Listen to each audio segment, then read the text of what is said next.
The cool breezy air around this place that gently touches our face. The golden glow of the sun that cheerfully plunges into the horizon. The sky is blended with turmeric yellow. It is the high time to feel the chirping sounds of the cuckoos and to hear the melodious nadams of the veena. Dews are showering on us. Day and night mingle with silent speak. The moon shines with pleasure and makes this evening a great treasure. These beautiful happenings are due to the 22nd Annual Day celebration, also known as 22nd Annual Carnival of Swami Vivekananda Matriculation Higher Secondary School, Kilapaliyur. Our humble and respectable salutations to all the dignitaries. It is our privilege to express our sentiments of gratitude to welcome all the dignitaries, guests of honor, our dynamic correspondent, management trustees, founders and correspondents of various counterpart schools, the faculty, teaching, non-teaching staff, the parents, lovely audience, and well-wishers to enjoy the fun-filled Friday evening events. செந்நிற கதிர்கள் தாங்கிய செவ்வானம், சில்லென்று வீசும் மெல்லிய காற்று, கானம் பாடும் சங்கீத குயில்கள், செவியை வருடும் வண்டுகளின் ரீங்காரம், மெல் இதழ்களால் மெல்லச் சிரிக்கும் பூக்கள், பன்னீர் துளிகளாய் மாறிக்கொண்டிருக்கும் பனித்துளிகள், இத்தனை அற்புத நிகழ்வுகளும் இனிதே அரங்கேறி கொண்டிருக்கும் இனிய நேரம் இது. நிலா மகள் வான வீதியில் ஒய்யாரமாய் உலாவர, இரவும் பகலும் மௌனமாய் பேசிக்கொள்ளும் இந்த இனிய மாலை வேளையில் நடைபெறும் எமது பள்ளியின் 22ஆம் ஆண்டு விழாவிற்கு வருகை தந்து நம் பள்ளியின் பெருமைகளை அனைவரும் அறியும் வண்ணம் தங்களது பேச்சாலும் சிந்தனையாலும் நமக்கெல்லாம் சிறப்பு சேர்க்க வந்திருக்கும் சிறப்பு விருந்தினர்கள், எங்கள் பள்ளியின் ஆணிவேராய் வீற்றிருக்கும் நிறுவனர், தாளாளர், முதல்வர், ஒருங்கிணைப்பாளர்கள், ஆசிரியர் பணியை அறப்பணியாக செய்து கொண்டிருக்கும் இருபால் ஆசிரியர்கள் மற்றும் ஆசிரியர் அல்லாத ஊழியர்கள், எல்லாவற்றிற்கும் மேலாக தங்கள் குழந்தைகளின் எதிர்காலத்தை எங்களிடம் ஒப்படைத்திருக்கும் எங்களது மதிப்பிற்குரிய பெற்றோர்கள், எங்கள் பள்ளியில் பயின்று வருங்கால இந்தியாவை வளமாக உருவாக்க தயாராகி கொண்டிருக்கும் எனது அருமை மாணவ செல்வங்கள் ஆகியோர் உள்ளடக்கிய இந்த அவையினை இரு கரம் கூப்பி சிரம் தாழ்த்தி வணங்கி வரவேற்பதில் மற்றற்ற மகிழ்ச்சி அடைகிறோம். Our language, Classical Tamil, is an ancient language with its own culture and diversity. It is rightly deserved and got the classical language status. Let us all stand and get the blessing of Almighty through Tamil Thai Valthu. தங்க தமிழே தாளாத புகழே, சித்திரை தன்னிலவே தேயா மொழிவேற்பே, தென்னவன் புகழுரைத்த தெள்ளு தமிழே, மின்னல் அழகே மிளர்கின்ற மென்தமிழே, வள்ளுவன் வாய்மொழியால் வார்த்தெடுத்த சிலையே, தமிழ் சங்கம் போற்றும் சாரல் மொழியே, எங்கள் தமிழ் தாயே, உம்மை வணங்கி பாட நாங்கள் அனைவரும் இதோ எழுந்து நிற்கின்றோம்.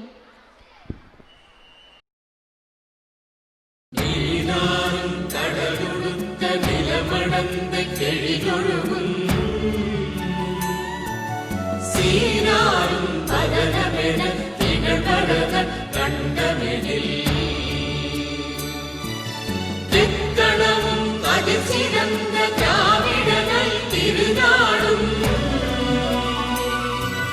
தக்க சிறு திரை நுதலும் தரித்தனரும் திலகமுமே திலக வாசனை போல் அனைத்துலகும் இன்பமுற எத்திசையும் புகழ் மணக்க இருந்த பெரும் தமிழனங்கே தமிழனங்கே உன் சீரிழமை திறம்பியந்த செயல் மறந்து வாழ்த்ததுமே வாழ்த்ததுமே வாழ்த்ததுமே.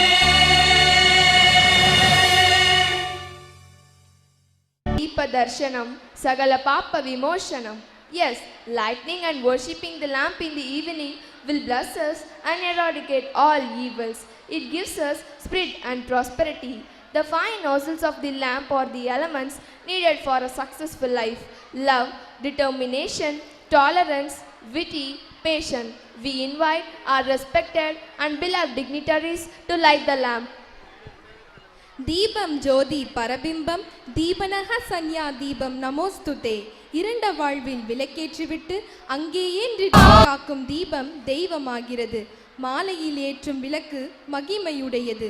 அன்பு, மன உறுதி, சகிப்புத்தன்மை, சமயோஜித புத்தி, நிதானம், இந்த 5 குணங்களையும் 5 முகங்களாக தன்னகத்தே கொண்டிருக்கும் இந்த குத்து விளக்கினை ஏற்றி எங்களது பள்ளியின் புகழ் இந்த தீப ஒளி போல் பாரெங்கும் ஒளிரும் வண்ணம் இவ்விழாவினை இனிதே துவக்கி வைக்க வருமாறு சிறப்பு விருந்தினர்கள் அனைவரையும் அன்புடன் அழைக்கின்றோம்.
Our guests are equivalent to our close relatives, close friends, above all, equivalent to gods.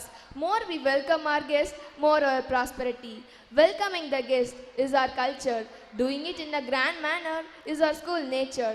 The fragrance of flowers spread only in the direction of the wind, but goodness spreads in all directions, who encourages in the all ways possible.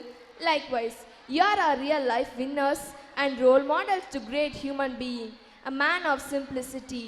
Above all belongs to our beloved correspondent sir. Yes, now I request our school correspondent, Dr. P. Murugesan sir, who started this school in a rural area with a noble cause, to deliver his welcome address and introduce the Navaratnas present in the stage to the lovely audience. வந்தாரை வரவேற்று மகிழ்வதில் தமிழரை வெல்ல எவரும் இல்லை. ஒவ்வொரு வெற்றியும் ஒரு பரிசு, ஒவ்வொரு தோல்வியும் ஒரு பாடம், ஒவ்வொரு நாளும் ஒரு புதிய வாய்ப்பு என்ற வரிகளுக்கு உயிர் கொடுக்கும் வண்ணம் தன்னை செதுக்கிக் கொண்டு பாதை இருக்கும் திசை நோக்கி பயணம் செய்யாமல் தன் பாதம் போகும் திசையையே பாதைகளாய் மாற்றிக்கொண்டு எடுத்து வைப்பது சிறிய அடியாக இருந்தாலும் எட்டுவது சிகரமாகத்தான் இருக்க வேண்டும் என்ற லட்சிய உணர்வை சிரமேற்கொண்டு அரிய சாதனைகள் அனைத்தும் வலிமையால் செய்யப்பட்டவை அல்ல, விடாமுயற்சியால் தான் என்ற வரிகளுக்கு எடுத்துக்காட்டாய் திகழ்ந்து இந்த தன்னிகரில்லா ஈடு இணையற்ற கல்வி சேவையினை சிறந்த முறையில் வழங்கி கொண்டிருக்கும் எங்கள் பள்ளியின் தாளாளர் முனைவர் முருகேசன் சார் அவர்களை நம் பள்ளி ஆண்டு விழாவிற்கு வருகை தந்துள்ள சிறப்பு விருந்தினர்களை வரவேற்று பார்வையாளர்களுக்கு அறிமுகம் செய்து வைக்க வருமாறு அன்புடன் அழைக்கின்றோம். ஹலோ, எல்லோரும் இன்புற்றிருக்க வேண்டியதுவே அல்லாமல் வேறொன்றும் அறியே பராபரமே. அற்புதமான இந்த இனிய மாலை வேளையிலே நடைபெற்று கொண்டிருக்கின்ற எங்களது சுவாமி விவேகானந்தா மெட்ரிகுலேஷன் மேல்நிலைப் பள்ளியின் 22வது ஆண்டு விழாவிற்கு வருகை தந்து சிறப்பித்துள்ள அனைவரையும் வரவேற்கின்ற இனிமையான தருணம் இது. இந்த விழாவிற்கு வருகை தந்துள்ள நமது சிறப்பு விருந்தினர்கள், எங்களது மதிப்புக்குரிய பெற்றோர்கள் அனைவரையும் இந்த விழாவிற்கு வரவேற்பதில் பெருமகிழ்ச்சி அடைகின்றேன். இந்த விழாவிற்கு வருகை தந்து எங்களை எல்லாம் சிறப்பித்துக் கொண்டிருக்கும் பெரம்பலூர் மாவட்டத்தினுடைய கூடுதல் காவல்துறை கண்காணிப்பாளர், மரியாதைக்கும் பாசத்துக்கும் உரிய கிரிதர் சார் அவர்களை இந்த விழாவிற்கு வருக வருக என வரவேற்பதில் உள்ளன்போடு பெருமை கொள்கின்றேன். சாரை பற்றி சொல்லணும் அப்படின்னா, பெரம்பலூர் மாவட்டத்தில் அந்த காவல்துறை டிபார்ட்மெண்ட்டில் 2வது பொசிஷனில் இருக்காங்க. எஸ்பிக்கு அடுத்த லெவலில் இருக்கிறாங்க. நிறைய இடங்களில் நானும் பார்ப்பேன், காவல்துறை உங்களது நண்பன் அப்படின்னு ஒரு டயலாக் வந்து போட்டிருக்கோம். அதை நான் நிறைய இடத்துல வந்து காவல்துறையோடு சேர்ந்து பழகுகின்ற வாய்ப்பு எனக்கு வந்து கிடைக்கல. ஆனால் சாரோட வந்து ஒரு தருணத்தில் எனக்கு வந்து பேசுகின்ற பழகுகின்ற ஒரு வாய்ப்பு கிடைச்சது. உண்மையிலுமே மிரண்டு போயிட்டேன். அவருடைய அந்த பணிவு, அவருடைய பொசிஷனுக்கு வந்து ஒரு மாவட்டத்தில் 2வது இடத்துல இருக்கிறாங்க, வந்து ஏடிஎஸ்பியாக இருக்கிறாங்க. உங்கள் எல்லாத்துக்கும் தெரியும், நம்ம ஸ்கூலில் ஒர்க் பண்ண ஒரு ஸ்டாஃபோட ஒய்ஃப் வந்து ஒரு ஃபயர் ஆக்சிடெண்ட் ஆகிடுச்சு. அவங்க வந்து நிறைய ட்ரீட்மெண்ட் பண்ண நீங்களாம் கூட பொருளுதவி கொடுத்து அந்த ட்ரீட்மெண்ட்டுக்கு ஹெல்ப் பண்ணிங்க. அந்த பொண்ணை கடைசியாக முடியலன்னு சொல்லிட்டு பாண்டிச்சேரியில் வந்து ஜிப்மர் ஹாஸ்பிட்டலில் வந்து அட்மிட் பண்ணோம். சிகிச்சை பலன் இல்லாமல் இறந்துட்டாங்க. நான் அன்றைக்கி வெளியூரில் இருக்கிறேன். அங்கே பாண்டிச்சேரியில் வந்து அந்த பொண்ணு இறந்துட்டாங்க. மங்களமணி ஸ்டேஷன்லேருந்து எஃப்ஐஆர் காப்பி போனால் தான் அங்கே போஸ்ட்மார்ட்டம் வந்து பண்ணுவாங்க. ஒரு அதிகாலை நேரம் நான் போகிறேன். சார்கிட்ட வந்து பார்த்தீங்கன்னா போகிறேன். என்னுடைய நல்ல நேரம் நினைக்கிறேன். சார் அன்றைக்கி ஸ்டேஷனில் இருந்தாங்க. அதுக்கு முன்னாடி பெரிய அளவுலலாம் எனக்கு பழக்கம் இல்லை. நம்ம ஸ்கூலுக்கு ஒரு தடவை ஒரு ஃபங்க்ஷனுக்கு வந்திருந்தாங்க. சார்கிட்ட போய்ட்டு, சார் இது மாதிரி என்னுடைய ஸ்டாஃபோட ஒய்ஃப் வந்து ஃபயர் ஆக்சிடெண்ட்டில் இறந்துட்டாங்க, போஸ்ட்மார்ட்டம் ரிப்போர்ட் கொடுத்தா தான் வந்து எஃப்ஐஆர் ரிப்போர்ட் கொடுத்தா தான் போஸ்ட்மார்ட்டம் பண்ணுவாங்க, கொஞ்சம் உடனடியாக பண்ணி கொடுத்தீங்கன்னா சீக்கிரம் கொண்டு வந்துடுவோம் சார், சின்ன வயசு பொண்ணு அப்படின்னு சொன்னேன். உடனே என்ன சொல்லிட்டாரு, சார் ஸ்டேஷனில் உட்காந்துட்டார். அவருக்கு அன்றைக்கி வந்து நிறைய கமிட்மெண்ட்டு, வெளியிலேருந்து விஐபிலாம் வராங்க, எஸ்பி மேடம்லாம் கூட வராங்க. அவர் என்ன பண்ணிட்டார், உட்காந்துட்டு ஒரு 1/2 hour என்ன பண்ணுவீங்களோ தெரியாது, இந்த இதுக்கு உண்டான எல்லா டாக்குமெண்ட்ஸும் ரெடி பண்ணின்னு சொல்லிவிட்டு எங்கள் கூடவே வந்து ஒரு எஸ்ஐ சாரையும் ஒரு மேடத்தையும் வந்து பாண்டிச்சேரிக்கு அனுப்பி வச்சு கூட வந்து முடிச்சுட்டு வான்னு சொன்னாங்க. எனக்கு அதெல்லாம் கூட பெரிய விஷயமா தோணலை. எனக்கு என்னுடைய மொபைல் வந்து சுவிட்ச் ஆஃப் ஆகிடுச்சு. இங்கேருந்து போகும்போது மொபைல் சுவிட்ச் ஆஃப் ஆகிடுச்சு. சாரோட நம்பர் ஏன்ட்டு இல்லை. நான் வந்து போயிட்டு திரும்ப அந்த பாடியை எடுத்துகிட்டு வந்து அந்த ஊரில் வந்து இறக்குறேன். இறக்கும்போது எல்லாம் சொந்தக்காரங்களாம் வந்து அழுதுகிட்டு இருக்கிறாங்க. எனக்கு ஒரு ஃபோன் வருது. இன்னொரு நம்பரில் இருந்தது, சாரோடைய நம்பர் அதில் சேவ் இல்லை. யாருங்க இந்த நேரத்தில் அப்படின்னு கொஞ்சம் நான் வேகமாக கேட்குறேன். தம்பி, நான் தான்ப்பா ஏடிஎஸ்பி பேசுகிறேன், என்னப்பா ஆச்சு, போஸ்ட்மார்ட்டம் முடிஞ்சிச்சான், பாடி வீட்டுக்கு வந்துடுச்சா அப்படின்னு சொல்லி கேட்டாங்க. உண்மையிலுமே மிரண்டு போயிட்டேன். அந்த ஒரு பொசிஷனில் இருந்து அவ்வளோ ஞாபகமாக வச்சுருந்து அதை ஃபாலோ பண்ணி சொன்னார். சார், நான் எஸ்ஐகிட்ட கேட்கலான்னு பார்த்தேன், அந்த எஸ்ஐயோட செல்லு சுவிட்ச் ஆஃப் ஆகிடுச்சு, அதனால தான் உங்கள் நம்பருக்கு நான் கால் ஃபார்வேர்டு வச்சுருந்தேன். அப்படி வந்து அந்த காவல்துறை உங்களுக்கு நண்பன் சொன்னாங்க இல்லையா, அந்த அந்த போனோம் நம்ம வந்து அதோடு முடிச்சிட்டோம் அப்படின்னு இல்லாமல் அந்த ஃபாலோ பண்ணாங்க இல்லையா, உண்மையிலுமே வந்து அவரை பார்த்து நான் வியந்த குணம். இப்போ சாருக்கு நான் இன்விடேஷன் வைக்கிறதுக்கு போயிருந்தேன், பெரம்பலூர் அவருடைய ஆஃபீஸுக்கு போயிருந்தேன். நிறைய கும்பல் இருக்குது. என்னை பார்த்த உடனே வாங்க உட்காருங்க, டீ சாப்பிட்டு, ஐயோ அந்த உங்களுடைய பெருந்தன்மைக்கெல்லாம் நான் வந்து ரசிகன் ஆகிட்டேனே சொல்லலாம் சார். உங்களுடைய என்ன சொல்கிறது, அவங்களுடைய சாரோட எனக்கு பேசுகின்ற தருணம் கொஞ்ச நேரம் தான் கிடைச்சிது. எனக்கு என்னமோ வந்து வாழ்க்கையில் வந்து உங்கள் எல்லாத்துக்கும் ஒரு இந்த அனுபவம் வந்திருக்கும். சில பேர் பார்த்தா என்ன காரணமே தெரியாது பிடிக்கும். சில பேர் நமக்கு நிறைய நல்லது செய்வாங்க, ஆனால் அவங்கள பார்த்தா என்னென்னு தெரியல, எரிச்சலாக வரும். இதில் சார் வந்து முதல் ரகம், என்ன காரணம்னு தெரியல, எனக்கு அவரை பார்த்தோன்னே ரொம்ப பிடிச்சிருச்சு. ஸோ அப்படிப்பட்ட சார் வந்து இந்த விழாவிற்கு வருகை தந்து எங்களது பள்ளி மாணவர்களுக்கு பரிசுகள் வர சம்மதித்தது மிகப்பெரிய சந்தோஷம் அளிக்கின்றது. அந்த சார் அவர்கள் இந்த விழாவிற்கு வருகை தந்து பெருமை சேர்த்தது எனக்கெல்லாம் மிகப்பெரிய மகிழ்ச்சி அளிக்கின்றது. சார் அவர்களை இந்த விழாவுக்கு வருக வருகென வரவேற்பதில் மீண்டும் ஒரு முறை மகிழ்ச்சி அடைகின்றேன். இந்த விழாவிற்கு வருகை தந்துள்ள மற்றும் ஒரு சிறப்பு விருந்தினர், கோயம்புத்தூர் பேப்பர்ஸ் நிறுவனத்தினுடைய உரிமையாளர், எனது பாசத்துக்குரிய மூத்த சகோதரர் என்று சொல்லலாம், அல்லது நண்பர்னு கூட சொல்லலாம். தமிழ்நாட்டில் சற்றேறக்கூடிய அனைத்து பள்ளிகளுக்கு தேவையான நோட்டு புத்தகங்களை அச்சடித்து கொடுக்கின்ற ஒரு மிகப்பெரிய நிறுவனம்னு கூட சொல்ல முடியாது, ஒரு சாம்ராஜ்யத்தை கோயம்புத்தூரில் வந்து நடத்திட்டு இருக்கிறாரு. அவரை பற்றி சொல்லணும் அப்படின்னா, அவ்வளவு ஒரு பெரிய நிறுவனத்தை நூற்றுக்கணக்கான வேலையாட்களை அவர்கிட்ட வேலை செஞ்சுட்டு இருக்காங்க. இப்போ அவரை பற்றி சொல்லணும், அதை விட ஒரு பெரிய விஷயம்னா, உங்கள் எல்லாத்துக்கும் தெரியும், நீங்கள் துறையூரில் ஓங்காரக்குடியில்னு ஒரு குடியில் இருக்குது, கேள்விப்பட்டிருக்கீங்களா? கிட்டத்தட்ட ஒரு நாளைக்கு ஒரு 5000க்கும் மேற்பட்டவங்களுக்கு அன்னதானம் வந்து வழங்குறாங்க. சார் வந்து இப்போ சமீப காலமாக அந்த அறப்பணியில் வந்து தன்னை ஈடுபடுத்தி கொண்டு அந்த ஓங்காரக்குடியிலே வந்து தங்கியிருந்து அந்த சாமிஜி கூட அந்த அன்னதான பணியில் வந்து பார்த்தீங்கன்னா தன்னை முழுமையாக வந்து ஈடுபடுத்தி கொண்டு இருக்கின்றார். சார்கிட்ட கூட கேட்டேன், சார் இவ்வளோ பெரிய நிறுவனத்தை வச்சுட்டு இங்கே வந்து தங்கியிருக்கீங்களா சார், உங்களுக்கு பிஸ்னஸ் பாதிக்காதான்னு சொல்லி கேட்டேன். இப்போ சார் சொன்னார், இப்போ தான் சார் முன்னே விட அதிகமாக நான் வந்து பண்ணுறேன். ஏன்னா முதல்ல அவர் சார் சொன்னார், என்கிட்ட ஒரு வார்த்தை சொன்னார், நல்லோரை பார்ப்பதும் நன்றே, நிலைமைக்கு நல்லோர் சொல் கேட்பதும் நன்றே அப்படின்னாரு. நான் நல்லோர் கூட பார்க்கறது பெரிய விஷயம், அவர் சொல்ல கேட்கறது பெரிய விஷயம், அதை விட அந்த நல்ல மகான் கூடவே நான் இருக்கிறேன் சார். அதனால் என்னுடைய பிஸ்னஸ் வந்து பார்த்திங்கன்னா மேலே மேலே போயிட்டுக்குன்னு சொல்லி சொன்னார். அப்படிப்பட்ட சார் அவர்கள் இந்த விழாவிற்கு வருகை தந்துள்ளார்கள். அவர்களையும் உங்கள் அனைவரின் சார்பாக வருக வருக என வரவேற்பதில் பெருமகிழ்ச்சி அடைகின்றேன். இந்த விழாவிற்கு வருகை தந்து சிறப்பித்துள்ள மருத்துவர் இளவரசி, எங்கள் சமுதாயத்தின் முதல் பெண் மருத்துவர், அதை விட முக்கியமாக என்னுடைய அருமை தம்பியினுடைய மனைவி,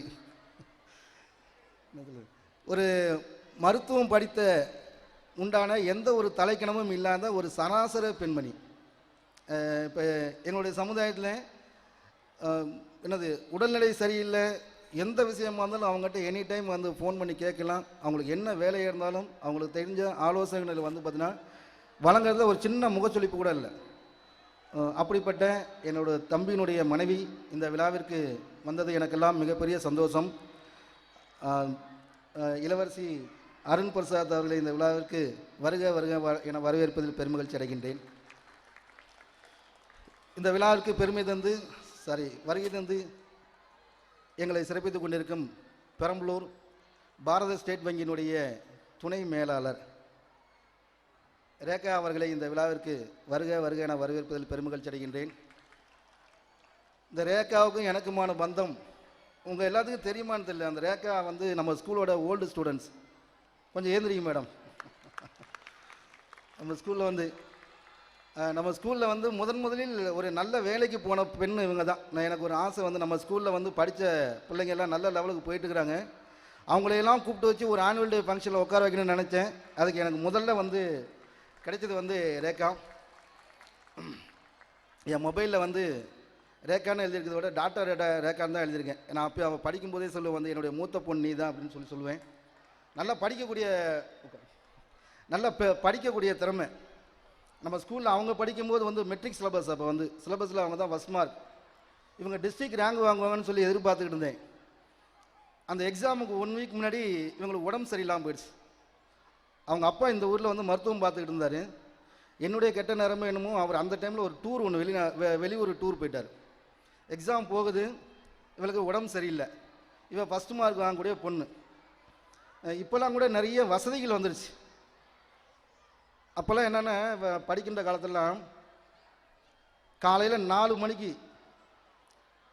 நான் எக்ஸாம் டைமில் வந்து எக்ஸாமுக்கு ஒரு வாரத்துக்கு முன்னாடி எக்ஸாம் டைமில் ஏஞ்சிட்டு இந்த பால் கறக்குறாங்க பாருங்கள், அந்த பால் கறக்கிற இடத்துல போய் 4 மணிக்கு நான் போய் உட்காந்துருப்பேன். உட்காந்து அந்த பால்கார பையன்கிட்ட பாலை வாங்கிட்டு வந்து, இங்கே ஹாஸ்டல் தான், அப்போலேருந்து கம்பல்சரி ஹாஸ்டல் தான். பின்னாடி வந்து மெஸ்ஸில் வந்து ஆண்டிலாம் தூங்கிட்டு இருப்பாங்க, அவங்கள எழுப்புறதுக்கு எனக்கு மனசு வராது. 4 மணிக்கு நான் ஸ்டவ்வை பற்ற வச்சு டீயை போட்டு இந்த பிள்ளைங்களை வந்து எழுப்பிடுவேன். உண்மைதானே கண்ணு? இந்த பிள்ளைங்களை வந்து பார்த்தீங்கன்னா அந்தளவு வந்து பார்த்தீங்கன்னா ஒரு அட்டாச்மெண்ட் வந்து அந்த குழந்தைங்க எப்படியாவது மார்க் வேணும். இன்றைக்கெல்லாம் பால் பாக்கெட் வந்துருச்சு, அன்றைக்கெல்லாம் பால் பாக்கெட் இல்லை, இன்றைக்கெல்லாம் மிஷினரியே வந்துருச்சு. அது மாதிரி பண்ணி தான் அந்த டைமில் அவளுக்கு உடம்பு சரியில்லை. இப்போ ஃபஸ்ட் மார்க் வாங்குகிற பொண்ணு. நான் என்ன பண்ணேன், எக்ஸாம் மணிக்கு முதல் நாள் உங்களுக்கு தொண்டெல்லாம் ஒரு மாதிரி புண்ணாயிடுச்சு. நான் என்ன பண்ணேன், வாக்குன்னு ஹாஸ்பிட்டலுக்கு போகலான்னு சொல்லிட்டு அப்போ என்கிட்ட அம்பாசிடர் கார் இருந்துச்சு. அந்த அம்பாசிடர் காரில் உட்கார வச்சுட்டு இவளை எனக்கு என்ன மைண்டில் செட் ஆச்சுன்னா வந்து ஒரு மாதிரி அப்செட் ஆகிருக்கா, உடம்பு சரியில்லைன்னு சொல்லி அப்செட் ஆகிருக்கா. அவள் அப்செட்டை வந்து நம்ம கிளியர் பண்ணணும், இவளை மோட்டிவேட் பண்ணுங்கிறதுக்காக வேண்டி கண்ணு வா கார் ஓட்டுறியா அப்படின்னு சொல்லி என் பக்கத்தில் உட்காந்து இவளுக்கு காரெல்லாம் ஓட்டுறதுக்கு ட்ரெயின்லாம் பண்ணி பெரம்பலூர் அஸ்வின் ஸ்வீட்டில் வந்து இருந்துன்னு நினைக்கிறப்ப அஸ்வின் ஸ்வீட்டில் இவளுக்கு வந்து ஸ்நாக்ஸ்லாம் வாங்கி கொடுத்துட்டு இவட்ட ஜாலியாக பேசிட்டு வந்து விட்டுட்டு, கண்ணு ஒன்றும் இல்லைடா, உனக்கு ஒன்றும் பிரச்சனை இல்லை, நீ நல்லா படி அப்படின்னு சொல்லி விட்டுட்டேன். படிச்சுட்டேன். நம்ம ஸ்கூலில் ஃபஸ்ட் மார்க்கு, ஆனால் ரேங்க் வாங்க முடியல. ஒரு கிட்டத்தட்ட 2 வருஷம் கழித்து என்கிட்ட பார்க்கும்போது என்கிட்ட கேட்டேன், சார் இது மாதிரி உடம்பு சரியில்லை, எனக்கு ஒரே ஒரு சந்தேகம் மட்டும்தான், நீங்கள் ஆஸ்பத்திரிக்கு கூப்பிட்டு போகாமல் ஏன் சார் அஸ்வினுக்கு கூப்பிட்டு போனீங்க அப்படின்னு சொல்லி கேட்டான். ஞாபகம் இருக்கான்னு தெரியல அவளுக்கு அந்த வார்த்தை. நான் சொன்னேன், கண்ணு எனக்கு உடம்பு சரியில்லைங்கிறது எனக்கு தோணவே இல்லை, நீ மனசளவில் அப்செட் ஆகியிருந்த, உன்னுடைய அப்செட்டை வந்து பார்த்தீங்கன்னா நான் வந்து இது பண்ணணும், கிளியர் பண்ணணும். உடம்புலாம் உனக்கு வந்து நல்லா தான் இருந்துச்சு, உடம்பு சரியில்லைங்கிற ஃபீலிங் தான் உன்னை படிக்க விடாமல் பண்ணிச்சு. ஸோ அதை மாற்றுறதுக்காக வேண்டி நான் இந்த மாதிரிலாம் பண்ணேன்டா கண்ணு அப்படின்னு சொல்லி அவட்ட சொன்ன வந்து பார்த்திங்கன்னா. ஸோ அப்படிப்பட்ட என்னுடைய மாணவி இந்த விழாவிற்கு சிறப்பு விருந்தினராக வருகை தந்துள்ளார். இது கூட அடுத்தது வந்து பார்த்தீங்கன்னா குரூப் 1 எக்ஸாமுக்கு வந்து பார்த்தீங்கன்னா ட்ரை பண்ணிகிட்ருக்கேன். விரைவில் வந்து பார்த்திங்கன்னா இந்த குரூப் ஒன் எக்ஸாமில் பாஸ் பண்ணி மீண்டும் இந்த எங்களுடைய பள்ளிக்கு வந்து பார்த்திங்கன்னா சிறப்பு விருந்தினர் இன்னொரு தடவை வரணும். நீ வந்து ஒரு ஐஏஎஸ்ஸோ இல்லை ஒரு ஐபிஎஸ்ஸோ போனேன் அப்படின்னா கண்டிப்பாக நான் வந்து கூப்பிடுவேன். ஏன்னா எனக்கு அந்த உரிமை இருக்குதுன்னு நான் நினைக்கிறேன். அந்த மாணவி இந்த விழாவுக்கு வருக வருக நான் வரவேற்பதில் பெருமகிழ்ச்சி அடைகின்றேன். இந்த விழாவிற்கு வருகை தந்து எங்களை எல்லாம் சிறப்பித்துக் கொண்டிருக்கும் கீழப்புலியூர் ஊராட்சி மன்ற தலைவர் எனது மதிப்புக்குரிய நண்பர் எஸ்பி செல்வராஜ் அவர்களை இந்த விழாவுக்கு வருக வருக என வரவேற்பதில் பெருமகிழ்ச்சி அடைகின்றேன். இந்த விழாவிற்கு வருகை தந்துள்ள என் மனதுக்கு மிக நெருங்கிய நண்பர்கள் செட்டிக்குளம் லிட்டில் ஃப்ளவர் மெட்ரிகுலேஷன் பள்ளியினுடைய தாளாளர் எனது மிக நெருங்கிய நண்பர் தமிழோனன் சார் அவர்களை இந்த விழாவிற்கு வருக வருக என வரவேற்பதில் பெருமகிழ்ச்சி அடைகின்றேன். இந்த விழாவிற்கு வருகை தந்துள்ள பிரைம் இன்டர்நேஷனல் சிபிஎஸ்இ பள்ளியினுடைய தாளாளர் எனது நண்பர் பாலகிருஷ்ணன் அவர்களையும் அந்த பள்ளியினுடைய இயக்குனர் அகிலாமணி அண்ணன் தீபன்ராஜ் அவர்களையும் இந்த எனது நண்பர் சுப்பிரமணியம் அவர்களையும் இந்த விழாவுக்கு வருக வருகான வரவேற்பதில் பெருமகிழ்ச்சி அடைகிறேன். இந்த விழாவிற்கு வருகை தந்து சிறப்பித்துள்ள மங்களமடு காவல் நிலையத்தினுடைய இன்ஸ்பெக்டர் நாஞ்சில் கென்னடி சார் அவர்களையும் இந்த விழாவிற்கு வருக வருகான வரவேற்பதில் பெருமகிழ்ச்சி அடைகின்றேன். இந்த விழாவிற்கு வருகை தந்து சிறப்பித்த பாடாளூர் அம்பாள் மெட்ரிக் பள்ளியினுடைய தாளாளர் எனது அருமை தம்பி சிவபாலாஜி அவர்களையும் வருக வருகன வரவேற்கின்றேன். இந்த விழாவிற்கு வருகை தந்து சிறப்பித்துள்ள எனது குடும்ப நண்பர்கள் நிறைய பேர் எதிர்த்தாப்பில் உட்காந்துருக்காங்க. அவங்க பேரெல்லாம் சொன்னால் நான் சொல்லிக்கிட்டே போகலாம். என்னுடைய மாமா முதற்கொண்ட அனைவரையும் வருக வருகன வரவேற்கின்றேன்.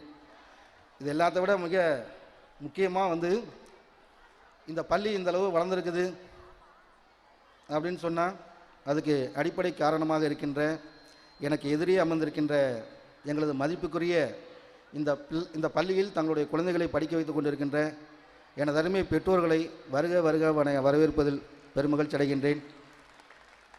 ஏன்னா பேரண்ட்ஸ் எல்லாத்துக்கும் தெரியும். இது இந்த இடத்துல நான் வந்து ஒரு பெருமையாக சொல்லிக்கிறதுக்கு எனக்கு சந்தோஷம். பேரண்ட்ஸ் எல்லாத்துக்குமே தெரியும் நினைக்கிறேன். கீழப்புலியூர் விவேகானந்தா ஸ்கூலில் இருந்து மட்டும்தான் அட்மிஷன் டைமில் கேன்வாஸுக்குன்னு சொல்லி வராத ஒரே ஸ்கூல் உங்கள் எல்லாத்துக்கும் தெரியும்னு நினைக்கிறேன். வீட்டில் எனக்கு தெரிஞ்சு என்னுடைய பெரம்பலூர் மாவட்டத்திலேயே சொல்லலாம் வந்து பார்த்திங்கன்னா டீச்சருங்களை வீடு வீடாக போக சொல்லி கேன்வாஸ் பண்ணி எங்கள் ஸ்கூலில் குழந்தைங்களை சேருங்க அப்படின்னு சொல்லி விளம்பரம் பண்ணாத ஒரே பள்ளிக்கூடம் வந்து பார்த்திங்கன்னா நம்ம பள்ளிக்கூடம். இதுக்கெல்லாம் காரணம் வந்து என்ன காரணம்னா பெற்றோர்களாகிய நீங்கள் தான். இந்த பள்ளியில் நடக்கின்ற நல்ல விஷயங்களை உங்கள் மூலமாக உங்கள் பக்கத்து வீட்டுக்காரங்களுக்கு சொந்தக்காரங்களுக்கு உங்கள் ஊருக்காரங்களாம் நீங்கள் வந்து சொல்கிறனால தான் நாங்கள் விளம்பரமே செய்யாமல் வந்து எங்களை தேடி உங்களது குழந்தைகளை வந்து பார்த்திங்கன்னா சேர்த்து கொண்டு இருக்கிறீர்கள். அப்படிப்பட்ட இத்தகைய பெற்றோர்களை இந்த விழாவிற்கு வருக வருக என வரவேற்பதில் பெருமகிழ்ச்சி அடைகின்றேன். இந்த விழாவினை மிகச் சிறப்பாக ஏற்பாடு செய்து கொடுத்துள்ள எனது அருமை ஆசிரியர் சகோதர சகோதரிகள் அவங்க தான் முக்கியமான காரணம். ஒரு கிட்டத்தட்ட விடியல் விழா கோலம் போன்றது அப்படின்னு சொல்லுவாங்க. அந்த மாதிரி ஒரு ஃபங்க்ஷன் வந்து அற்புதமாக கலை நிகழ்ச்சிலாம் வந்து பார்த்திங்கன்னா நிறைய ஏற்பாடு பண்ணியிருக்காங்க. ஒரு ட்ரெயின்லாம் கொண்டு வந்து நிப்பாட்டிருக்காங்க. அந்த சைடு பார்த்து ட்ரெயின் டான்ஸ்லாம் இருக்குது. மிக சூப்பராக வந்து பண்ணியிருக்கிறாங்க. இந்த ஆசிரியர்களுடைய ஒரு கிட்டத்தட்ட சற்றேறக்கூடிய ஒரு 20 நாள் உழைப்பு. எனக்கு என்னுடைய ஆசிரியரை பற்றி நினைக்கும் போது ஒரு சின்ன கதை மட்டும்தான் ஞாபகம் வருது. அதை மட்டும் சொல்லிவிட்டு என்னுடைய வரவேற்புரையை முடிச்சுக்கிறேன். ரொம்ப நேரம் எடுத்துக்கிறேன்னு நினைக்கிறேன். உங்கள் எல்லாத்துக்கும் தெரியும் தஞ்சை பெரிய கோவிலை கட்டியது யார்? என்ன சார் கேள்வி கேட்குறீங்க? ராஜராஜ சோழன். உங்கள் எல்லாத்துக்கும் தெரியும். அந்த ராஜராஜ சோழன் என்ன பண்ணார்? தஞ்சை பெரிய கோவிலை சிறப்பாக கட்டி முடிச்சிட்டார். உலக புகழ்பெற்ற ஒரு கோயிலை வந்து கட்டி முடிச்சிட்டாரு. கட்டி முடிச்சு எல்லோரும் வியந்து போட்டுக்கின்ற வண்ணம் அந்த கோயிலுடைய குடமுழக்கு விழாவையும் நடத்தி முடிச்சிட்டார். கும்பாபிஷேகத்தை வந்து நடத்தி முடிச்சிட்டாரு. முடிச்சுட்டு தன்னுடைய அரண்மனையில் உட்காந்துருக்கிறாரு. அப்போ அமைச்சர் என்ன பண்ணுறார்? ராஜாவை பார்க்குறாரு. ராஜாவை பார்த்து, மன்னா ஏன் ஏதோ ஒரு சோர்ந்த மாதிரி இருக்கீங்களே, உங்கள் மனசில் ஏதோ ஒரு கவலை தெரியுதே, என்ன காரணம்? இவ்வளோ அற்புதமான ஒரு கோயிலை வந்து கட்டி முடிச்சிட்டிங்க, இதுக்கு சிறப்பாக வந்து கும்பாபிஷேகம் பண்ணி முடிச்சாச்சு, ஆனாலும் உங்கள் முகத்தில் வந்து ஏதோ ஒரு சோகம் தெரியுதே, என்ன காரணம்னு சொல்லி கேட்குறாரு. மகாராஜா கொஞ்ச நேரம் ஒன்றுமே பேசாமல் யோசனை பண்ணிட்டு ஒரு பெருமூச்சை விட்டுட்டு, ஒன்றும் இந்த சோழ பேரரசனுடைய அடையாளமாக இந்த கோயில் இருக்கணும், பெரிய கோயில் இருக்கணும், இந்த கோயில் 1000 ஆண்டு காலம் அழியாமல் இருக்கணும் அப்படிங்கிறது என்னுடைய ஆசை. அரண்மனைங்கிறது ஒரு தனிப்பட்ட ஒருவருடைய சொத்து, ஆனால் கோயிலுங்கிறது பொதுமக்களுடைய சொத்து. இது உண்மையாக இருந்தால் என்னுடைய சோழ சாம்ராஜ்யத்தினுடைய எல்லா மக்களுடைய பங்களிப்பையும் இந்த கோயிலில் இருக்கணும்னு சொல்லி நான் ஆசைப்பட்றேன் அப்படின்னு சொல்லி ராஜா சொல்கிறாரு. அமைச்சர் வந்துட்டு, ராஜா இது எப்படி ராஜா சாத்தியம், எல்லாருடைய பங்களிப்பும் எப்படி இருக்க முடியும், எப்படி சாத்தியம் அப்படிங்கிறப்ப, இல்லை நான் ஒரு திட்டம் ஒன்று யோசனை பண்ணிகிட்டு இருக்கிறேன் அப்படின்னு ராஜா சொல்கிறாரு. சரி சொல்லுங்கள் ராஜா, நல்லா இருக்குதான்னு பார்க்கலாங்கிறப்ப அவர் சொல்கிறாரு, எனது நாட்டில் கடைக்கோடியில் இருக்கின்ற மக்கள் அனைவருக்கும் நான் என்ன பண்ண போகிறேன், பசுமாடுகளையும் ஆடுகளையும் தானமாக தரப்போகிறேன். தானமாக கொடுத்துட்டு அந்த பசுமாட்டிலிருந்து கிடைக்கின்ற நெய் இருக்கு இல்லையா, அந்த நெய்யை வந்து இந்த திருக்கோவிலில் இருக்கக்கூடிய ஒவ்வொரு விளக்குக்கும் வந்து ஒருத்தர் வந்து பொறுப்பு எடுத்துக்கணும். ஏன்னா இப்போ எரிஞ்சிக்கிட்டு இருக்க ஆயிரக்கணக்கான விளக்குகள்லாம் வந்து பெரிய பெரிய செல்வந்தர்களுடைய வேண்டுதல்களால் எரிஞ்சிக்கிட்டு இருக்குது. நான் அப்படி ஆசைப்படலை. என்னுடைய கடைக்கோடியில் இருக்கக்கூடிய சாதாரண மனுஷனும் இந்த இறைவனுடைய உன்னதமான தொண்டில் வந்து ஈடுபடணும்னு சொல்லி ஆசைப்பட்றேன். ஸோ அந்த மாடுகளை தானமாக கொடுக்க போகிறேன். அவர்கள் நெய்யை மட்டும் கொடுக்கணும். அதுலேருந்து வருமானம், மற்ற வருமானம் ஃபுல்லாக அவர்களுக்கு தான், அரசாங்கத்துக்கு எதுவுமே தர வேணாம் அப்படின்னு சொல்லும்போது மந்திரியார் உண்மையிலுமே சூப்பரான திட்டம் ராஜா, இதை உடனே செய்யுங்கிறாரு. உடனே ராஜா என்ன பண்ணுறாரு, தன்னுடைய சேனாதிபதிகள் அமைச்சர்கள் எல்லாத்தையும் கூப்பிட்றாரு. வாங்க, என்னுடைய பேரரசில் வந்து ஒருத்தர் கூட விடக்கூடாது, எல்லா மக்களுக்கும் வந்து பார்த்தீங்கன்னா பசு மாடுகளையும் ஆடுகளையும் வந்து தானமாக கொடு.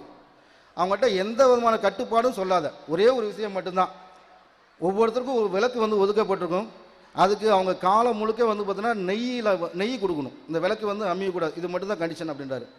ஒவ்வொருத்தருக்கும் 10 மாடு 20 மாடு 30 40 நிறைய பண்ணுறாங்க. மக்களுக்கு பயங்கர சந்தோஷம். எல்லாம் வந்து ஆர்வமாக வந்து அந்த நெய்யை கொடுத்து அவங்களும் வந்து பார்த்தீங்கன்னா என்னது வருமானத்தை வந்து பெருக்கிட்டு இருக்காங்க. கொஞ்ச நாள் கழித்து ராஜா அப்படியே அந்த அரண்மனையை வலம் வராரு. வலம் வரும்போது பார்த்தா ஒரு விளக்கு மட்டும் எரியல. இந்த ராஜாவுக்கு மிகப்பெரிய கோபம். என்னடா ராம, இவ்வளோ தூரம் ஆர்டர் பண்ணி மாடுகளை தானமாக கொடுத்து விளக்கு எரியலையே. உடனே கோபமாக பார்த்து அமைச்சரை கூப்பிட்றாரு. அமைச்சரை இங்கே வா, என்னது ஒரு விளக்கு வந்து எரியல, என்ன காரணம் சொல்லு அப்படிங்கிறாரு. உடனே மந்திரி இருந்துட்டு உடனே வந்து ஆளுங்களை கூப்பிட்டு கேட்குறாரு, என்ன யாரோட விளக்கு? அப்போ வந்து எவத்தூர்னு அவருடைய ஊரில் வந்து பார்த்தீங்கன்னா அவருடைய ராஜ்யத்தில் வந்து எவத்தூர் அப்படின்னு ஒரு ஊர், அதில் மாராயன் அப்படின்னு சொல்லிட்டு அவனுக்கு ஒதுக்கின ஒரு விளக்கு.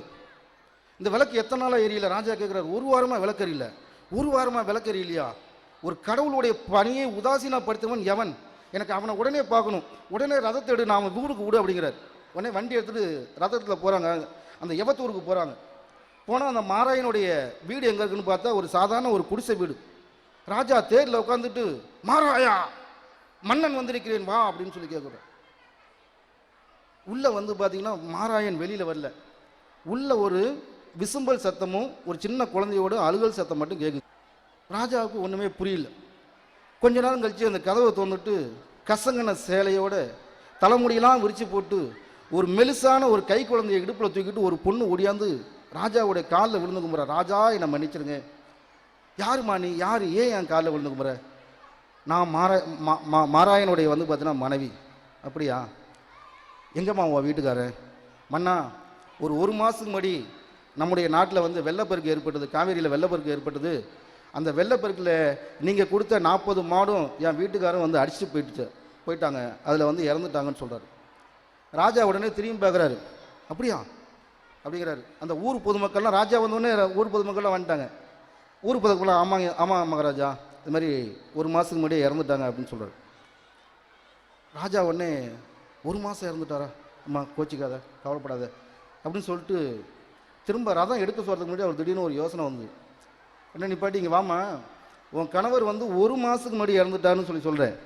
ஆனால் என்னுடைய அலுவலர்கள் வந்து பார்த்தீங்கன்னா 7 நாள் தான் விளக்கேறிலன்னு சொல்லி சொல்கிறாங்க. 1 மாதத்துக்கு முன்னாடி உன்னோட கணவரும் இல்லை, அந்த நெய்க்கு காரணமாக இருக்கக்கூடிய மாடுகளும் வந்து இல்லை. எப்படி 23 நாள் நீ வந்து எரிய வச்ச? காரணத்தை சொல்லு அப்படிங்கிறாரு. உடனே அந்த பெண் என்ன பண்ண, திரும்ப அவர் காலில் விழுந்து, ராஜா அதை மட்டும் கேட்காதீங்க ராஜா, நீங்கள் என்ன தண்டனை கொடுத்தாலும் ஏற்றிக்கிறோம், அதை மட்டும் காரணத்தை மட்டும் கேட்காதுங்கிறாங்க. ராஜா வந்துட்டு, இல்லைம்மா நீ சொல்லு, நான் எதுவும் செய்ய மாட்டேன், நீ சொல்லு அப்படிங்கிறாங்க. அந்த பெண்ணு சொல்கிறான், என்னுடைய கணவர் இறந்து விட்டார், அவரோட சேர்ந்து அந்த மாடுகளும் இறந்து விட்டது. ஆனால் ராஜாவுக்கு செய்து கொடுத்த சத்தியத்தையும் இந்த இறைவனுக்கு செய்யக்கூடிய தொண்டையும் வந்து பார்த்தா என்னால் எப்படி ராஜா நிப்பாட்ட முடியும்? சரிம்மா, என்ன பண்ணேன், என்னுடைய மார்பிலிருந்து பாலை எடுத்து அதை விற்று அந்த விற்று வந்த காசில் வந்து நெய்யை வாங்கி விளக்கேறி வச்சேன். இப்போ 1 மாதமாக பால் வற்றி போச்சு, அதனால் வந்து என்னால் விளக்கேறி விட முடியல, என்னால் மன்னிச்சுக்க அப்படின்ட்டான். இந்த ராஜாவுக்கு கை கால் பூரா சிலுத்து போச்சு, கண்ணில் தண்ணியாக வருது, அழுகுறான். உடனே ரதத்திலேருந்து கீழே இறங்கி அந்த பெண்ணை கூப்பிட்டு காலில் விழுந்து கூப்பிட்டு, உன்னை போன்றவர்களால் தான் இந்த சோழ பேரரசு வந்து பார்த்தீங்கன்னா பெருமை கொள்கிறது, உன்னை போல இருக்கக்கூடிய மக்களால் தான் இந்த சோழ பேரரசு வந்து பார்த்தீங்கன்னா மிகப்பெரிய பெருமை கொள்கிறது, பேறு கொள்கிறது அப்படின்னு சொல்லிட்டு அங்கே இருக்கிற அமைச்சரை கூப்பிட்டு இந்த பெண்ணை வந்து உடனடியாக வந்து அரண்மனையில் வந்து பார்த்தீங்கன்னா ஒரு நல்ல போஸ்டிங் ஒன்று கொடுன்னு சொல்லி சொல்கிறாரு. அந்த கோயிலை கட்டின சிற்பியை கூப்பிட்றாரு, இங்கே வா, இந்த பெண்ணோட பேரை வந்து தஞ்சாவூர் கல்வெட்டில் நீ பதிக்க வேண்டும், பேரை வந்து பார்த்தீங்கன்னா பதிக்க வேண்டும். இவருடைய பெருமை, தாய்ப்பாலை விற்று திருக்கோவிலுடைய விளக்கை எரிவித்தாள் அப்படின்னு சொல்லி அவளுடைய பேரை வந்து கல்வெட்டில் வந்து பொறிக்கணும் அப்படின்னு சொல்லி சொன்னாங்க. இப்போ நானும் கூட வந்து பார்த்தீங்கன்னா அந்த ராஜா வந்து ஒரே ஒரு பெண்ணை வந்து கல்வெட்டில் பேரை பொறிக்க வைக்கலான்னு நினச்சாங்க. நான் கிட்டத்தட்ட ஒரு 128 பேரை வந்து இந்த கல்வெட்டில் பொறிக்கணும்னு பார்க்குறேன். என் ஸ்கூலில் வந்து ஒரு கல்வெட்டு பதிச்சு, யாருன்னா அந்த தாய்ப்பாலை விற்று அந்த இறைவனுக்கு தொண்டு செஞ்ச மாரி தங்களுடைய என்ன சொல்லுது, தங்களுடைய சுயத்தை எல்லாம் விற்று தங்களுடைய சுயநலத்தை எல்லாம் கடந்த ஒரு வாரமாக இந்த பள்ளியில் வந்து பணிபுரிகின்ற ஆசிரியர்களும் வந்து பார்த்தீங்கன்னா அந்த கலை நிகழ்ச்சிகளை மிக சூப்பராக வந்து ஏற்பாடு பண்ணியிருக்காங்க. அவர்களுக்கு கல்வெட்டு வைக்கணும் அப்படின்னு சொல்லி பார்த்தீங்கன்னா அந்த ஸ்கூல் ஃபுல்லாக கல்வெட்டாகவே தான் இருக்குன்னு நினைக்கிறேன். அப்படிப்பட்ட ஆசிரியர்களை இந்த விழாவிற்கு வருக வருக என வரவேற்று மீண்டும் ஒரு முறை இந்த விழாவிற்கு வருகை தந்து சிறப்பித்துள்ள கள்ளக்குறிச்சியை சேர்ந்த எனது அருமை நண்பர்கள் முருகன், மூர்த்தி அண்ணா, அன்பு அண்ணா, ஐயப்பன், நிறைய பேர் வந்திருக்காங்க. அவர்கள் அனைவரையும் மீண்டும் ஒரு முறை வருக வருக என வரவேற்று விடைபெறுகின்றேன். நன்றி, வணக்கம். Thank you.